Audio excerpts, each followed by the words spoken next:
ఈయన చరిత్ర కానీ చూసుకుంటే ఎక్కడా కూడా లేనే లేదు. ఆయన తెచ్చింది లేదు, ఆయన గత చరిత్రలో ఒక వ్యవస్థను పుట్టించింది లేదు.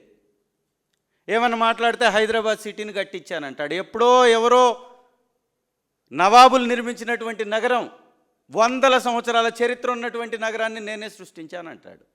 ఐటీని తెచ్చింది నేనే అంటాడు. ఈ రోజుకి కూడా హైదరాబాద్ సిటీ ఐటీలో 3వ స్థానం నుంచి 5వ స్థానంలో ఉంటుంది. 1వ స్థానంలో, 2వ స్థానంలో, 3వ స్థానంలో, 4వ స్థానంలో ఉన్నటువంటి చోట్లకి ఎవరు తీసుకొచ్చారు? ఆ రోజు కాంగ్రెస్ గవర్నమెంట్లో ఉన్నటువంటి వ్యక్తులు తీసుకొచ్చినటువంటి ఐటీని ఈ దేశానికి పరిచయం చేసింది రాజీవ్ గాంధీ గారి. దాన్ని కూడా తన ఖాతాలో వేసుకుంటుంటాడు. అదేవిధంగా ఈరోజు సిమెంట్ హబ్గా రాయలసీమను మారుస్తానన్నారు. మార్చాడా? ఏమన్నా చేశాడా? కాబట్టి ఇవన్నీ కూడా ఊకదంపుడు ఉపన్యాసాలు తప్ప ఇంకొకటి లేదు. ఒకవైపు నుంచి రాష్ట్ర ఆర్థిక పరిస్థితి తిరోగమనంలో ఉంది. ఒకవైపు నుంచి అప్పుల కుప్పగా ఆంధ్ర రాష్ట్రం మారిపోతుంది.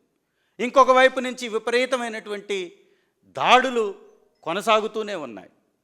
అక్రమ అరెస్టుల పేరుతోటి అరెస్టులు చేసి రకరకాల స్టేషన్లకి, రకరకాల జైళ్ళకి, రకరకాల కేసులు పెట్టి దాడులు చేస్తూ పోతున్నారు. ఈ యొక్క పద్ధతి మీద చర్చ జరగాలి. మరీ ముఖ్యంగా వైఎస్ఆర్ కాంగ్రెస్ పార్టీకి ప్రతిపక్ష హోదా. ఈ రాష్ట్రంలో ఉన్నటువంటి ఏకైక ప్రతిపక్ష పార్టీ వైఎస్ఆర్ కాంగ్రెస్ పార్టీ. ఈ రాష్ట్రంలో జరుగుతున్నటువంటి దాడుల మీద ప్రశ్నించాలా లేదా? ప్రతిపక్ష పార్టీ ఇంకొకటి ఏమైనా ఉందా?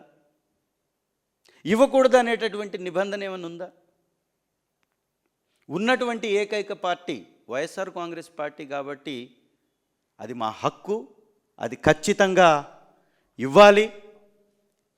గవర్నర్ గారు కూడా దాని మీద స్పందిస్తారనుకున్నాం. ఈ బడ్జెట్ సందర్భంగా వారు ఏ విధంగా అయితే రాష్ట్ర ప్రజలకి మొండి చెయ్యి చూపించారో అదేవిధంగా ఈ పరిపాలన కొనసాగుతున్నా కూడా ఎక్కడ మాట్లాడినటువంటి పరిస్థితి కనపడుతుంది. కాబట్టి ఇమీడియట్గా బడ్జెట్ కేటాయింపుల్లో ఫీజు రీఎంబర్స్మెంట్కి సంబంధించి కేటాయింపులు చేయాలి. తల్లికి వందనం కేటాయింపులు పెంచాలి. తీసివేస్తున్నటువంటి పెన్షన్స్ దాదాపు 5 లక్షల పైగా పెన్షన్దారులని, లబ్ధిదారులని తీసివేశారు. వైఎస్ఆర్ కాంగ్రెస్ పార్టీకి సంబంధించినటువంటి పెన్షన్దారులు వాళ్ళు. విడో పెన్షన్స్ కూడా, విడో పెన్షన్స్ నా నియోజకవర్గంలో దాదాపు 3000 విడో పెన్షన్స్ శాంక్షన్ అయినా కూడా డబ్బు ఇవ్వట్లా. ఈ యొక్క విధానాలని మార్చుకోవాలని వారికి హితవు పలుకుతూ సెలవు. రేపు మీటింగ్ ఉంది మేడం, మీటింగ్లో డిసైడ్ చేస్తారు పార్టీ తరఫు నుంచి. ఎల్ఓపి మీటింగ్ ఉంది రేపు మధ్యాహ్నం 3 గంటలకి, దానిలో డిసైడ్ చేస్తారు. అదే ఈరోజు కూడా మీటింగ్ జరుగుతుంది ఇప్పుడు 3 o'clockకి. రేపు మార్నింగ్ గురించి మాట్లాడతారు. ఖచ్చితంగా ఒకటే సింపుల్ మేడం, అసెంబ్లీకి వెళ్ళాలి అని మేము కోరుకుంటున్నాం కాబట్టే అసెంబ్లీకి వెళుతున్నాం, గవర్నర్ గారిని విన్నవించుకుంటున్నాం. గవర్నర్ గారు ఈ రాష్ట్రానికి ప్రథమ పౌరులు, వారు చొరవ చూపాలి.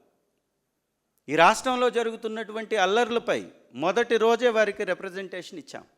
ఈరోజు వరకు ఏమైనా చర్యలు ఉన్నాయా? ప్రతిపక్ష హోదా ప్రతిపక్ష పార్టీకి ఎందుకు ఇస్తారు? ఈ 175 నియోజకవర్గాల మీద చర్చ జరగాలి కాబట్టి, ప్రతిపక్ష నాయకుడికి మాట్లాడే అవకాశం ఉంటుంది కాబట్టి, ఉంటేనే మాట్లాడగలుగుతారు కాబట్టి అడుగుతున్నాం. అది లేనప్పుడు పోయి ఏం ఉపయోగం? మీరు 11 మంది రాండి, మీ ఒక్కొక్క ఎమ్మెల్యేకి 175 నియోజకవర్గాలకి ఇచ్చినట్లు ఇస్తామంటే ప్రతిపక్ష నాయకుడికి ఆ అవకాశం ఎన్ని నియోజకవర్గాల గురించి మాట్లాడడానికి దొరుకుతుంది? ఒకసారి ఆలోచించండి. కాబట్టి అది రేపు చర్చలో ఖచ్చితంగా ఆ అంశం కూడా ఉంటుంది.